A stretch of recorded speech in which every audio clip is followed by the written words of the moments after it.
যৌতুক, এটা নিয়ে আমরা কত কথাই না বলি। যৌতুক একটা প্রজন্মকে ধ্বংস করে, আরেকটা প্রজন্মকে বিষাক্ত করে তোলে। যৌতুক নিয়ে আমরা এত কথা বলছি, কিন্তু সমাজ থেকে এই যৌতুকের প্রথা পুরোপুরি বন্ধ করা যায়নি। সচেতনতা বেড়েছে, কিন্তু তা আশানুরূপ নয়, যথেষ্ট নয়। আজকে যৌতুক নিয়ে আপনাদের সাথে কিছু গুরুত্বপূর্ণ কথা বলবো। যারা এই বিষয়ে আলোচনা শুনতে আগ্রহী তারা এই ভিডিওটি সম্পূর্ণ দেখুন। ভিডিওটি ভালো লাগলে লাইক কমেন্ট করবেন, আমার পেজ ফলো করবেন, ইউটিউব চ্যানেল সাবস্ক্রাইব করবেন। এই বিষয়ে কোনো যদি মন্তব্য থাকে, প্রশ্ন থাকে, অবশ্যই কমেন্ট বক্সে লিখবেন। আসেন শুরু করা যাক ভিডিওটি।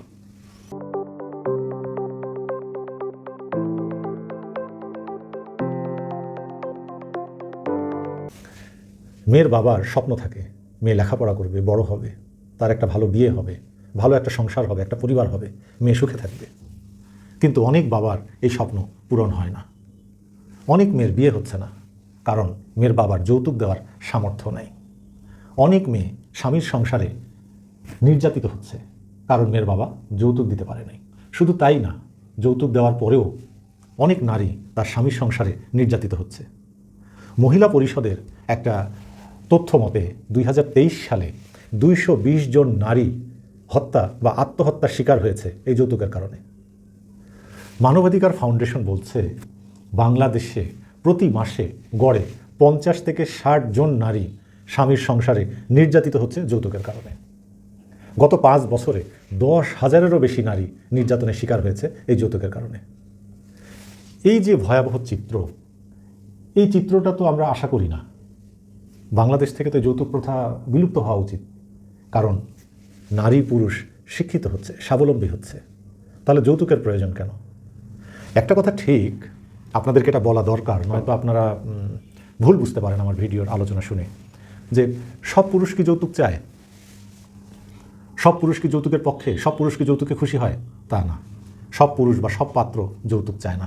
কিন্তু কোনো কোনো ক্ষেত্রে দেখা যায় পাত্র যৌতুক না চাইলেও পরিবার থেকে পাত্রকে এবং কনে পক্ষকে চাপ প্রয়োগ করা হয়।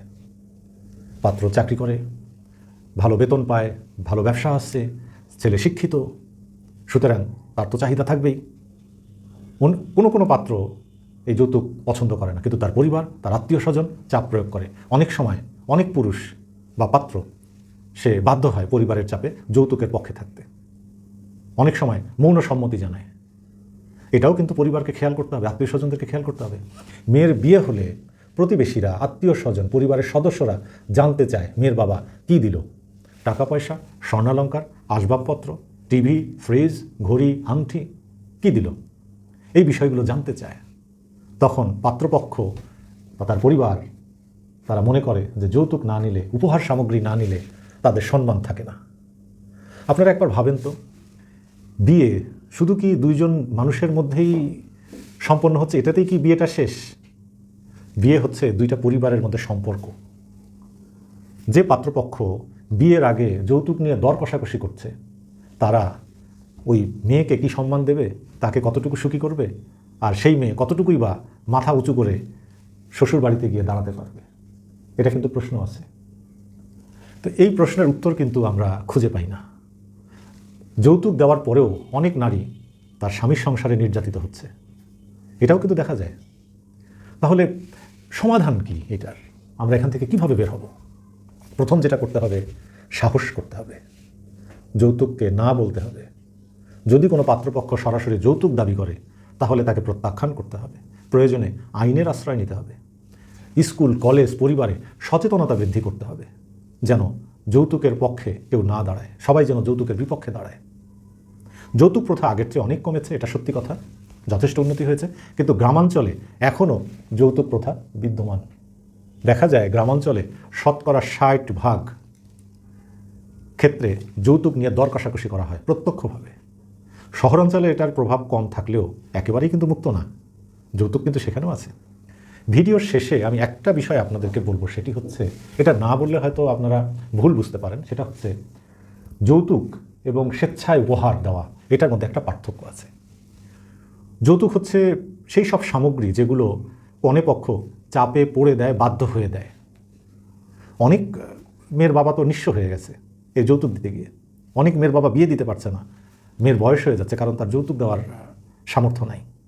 কিন্তু মেয়ের বাবা কি স্বেচ্ছায় আগ্রহ করে মেয়েকে ভালোবেসে বা তার মেয়ের শ্বশুরবাড়িতে কোনো একটা উপহার কি পাঠাতে পারেন না?